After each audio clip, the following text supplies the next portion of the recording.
Wonderful, and they let in a lot of natural light, but they sure are loud in a rainstorm, aren't they? Oh, by the way, when you see Father Simon, tell him he has excellent taste. When he came back from his sabbatical in Nigeria, he brought this present for me, this vestment, okay? So, and this is Good Shepherd Sunday, so I thought it'd be a great time to bring it out. So tell him he's got great taste when you see him, okay? Which reminds me, we do have a lot going on today. It's Good Shepherd Sunday, it's World Day of Prayer for Vocations, it's Mother's Day. So I think let's look at those first two now, and then we'll talk about our mothers a little bit later on. Okay, it's Good Shepherd Sunday. So we need to look at the sheep and at the shepherd. This is True Confessions. One of the happiest days for me growing up on the farm was the day that Dad got rid of our sheep. They are so stupid. They are so dumb. They're the dumbest animal on the farm. Ask any farmer. Just ask any farmer, what's your dumbest? Immediately say, the sheep, the sheep. They are, it's true. And yet Jesus says we're the sheep, and he's a shepherd. First of all, I want to say thank you very much, Jesus. That's very nice of you to say that. Let's look at that. Let's kind of unpack it a little bit. Sheep have a very strong herd instinct. If you put out a trough of food for them, and the lead sheep does not eat from it, none of the rest of the sheep will eat from it, even if they're starving. They do whatever that lead sheep does. Their herd instinct is stronger than their intelligence.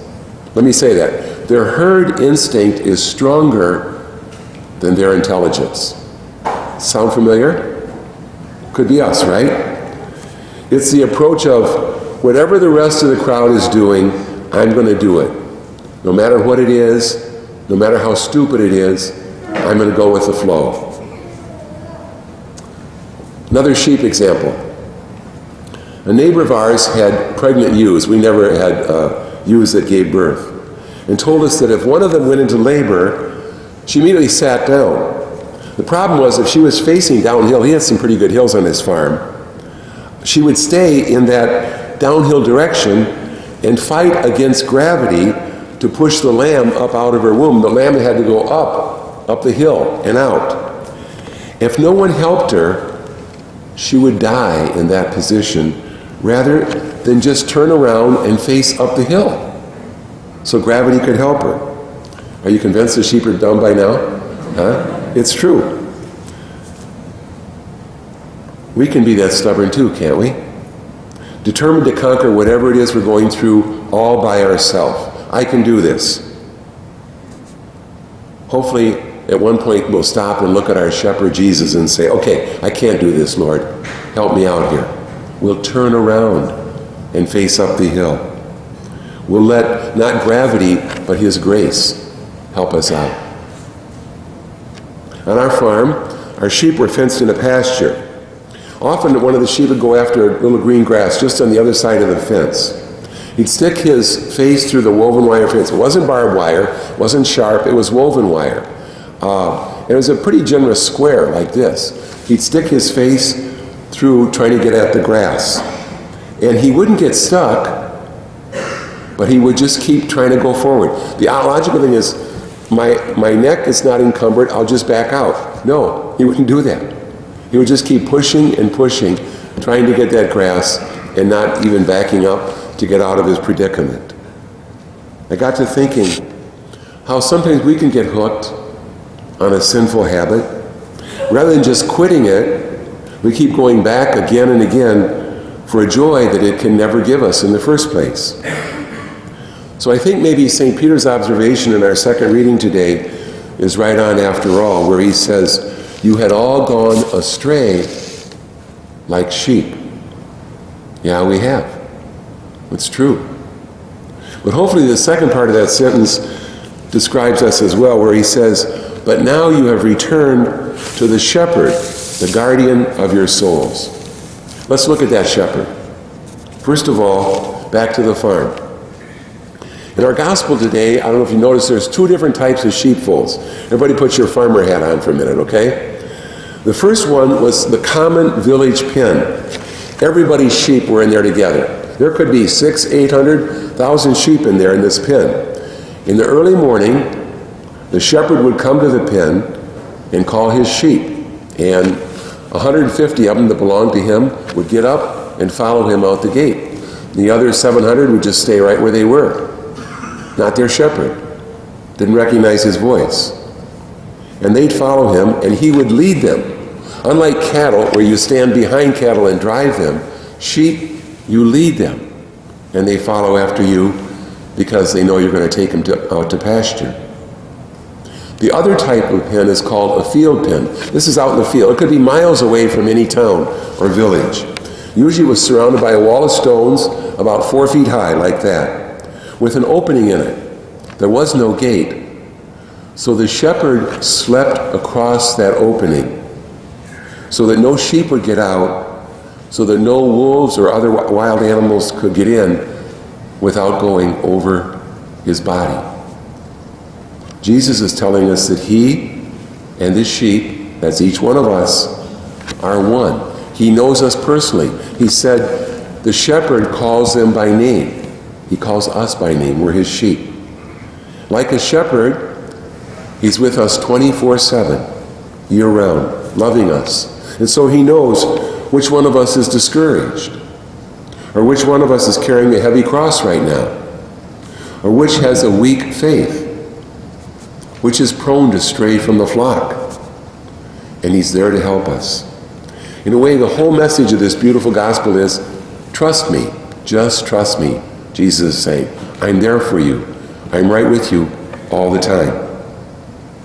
He's telling us that he's the sheep gate, willing to risk his life for us. In fact, to give his life for us. That's how much he loves us. In our gospel, Jesus says that his sheep recognize his voice and listen to it. Think of all the voices that come at us every day of our life. The media, radio, television, computer, email, our consumer culture, the news, our acquaintances, our work associates. Thousands of voices come at every one of us every day that we live. Many of them promising life apart from Jesus Christ. Do this, you'll be happy. Go here, it'll fulfill you.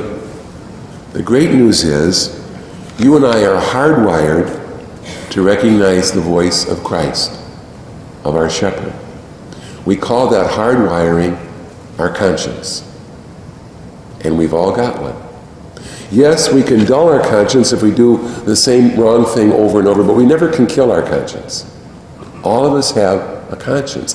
That's how our shepherd gets to us. That's how he talks to us. That's how we know right from wrong, God's way from the way of the world. If in doubt, you say, Lord, I don't know which is right here. You know the best prescription I can offer you? Go into that chapel for about a half an hour and just be quiet in a door and say, Lord, speak to me in my conscience. I just want to do the right way. Whether it's a harder way, the easier way, I don't care. I want it to be your way. Just be silent and listen.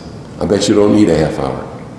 And your conscience, that voice of the Good Shepherd, will tell you exactly what God wants you to do, the decision he wants you to make. Our shepherd is also our creator. He made us so that we will recognize his voice. Every one of us, we can recognize his voice. And when we do, follow him. Maybe it's not so bad being his sheep after all. Psalm 95 says, we are his people, the sheep of his flock. Just think of that. You and I can proudly say, Jesus is my shepherd. We'd be crazy not to be his sheep. I want to say a short word about World Day of Prayer for Vocations. On this Sunday, Good Shepherd Sunday, all over the world, Catholic churches are praying specifically for vocations to the priesthood and religious life. St. John Paul II began his pontificate saying, do not be afraid. Open the doors to Christ. I think that's excellent advice for those who Christ is calling to be his priests. Don't be afraid. Open the doors to Christ. I was reading a little survey that said the decline in priestly vocations has begun to slow. It's still not what it was, but it's begun to slow down as priests are beginning more and more to promote their own way of life.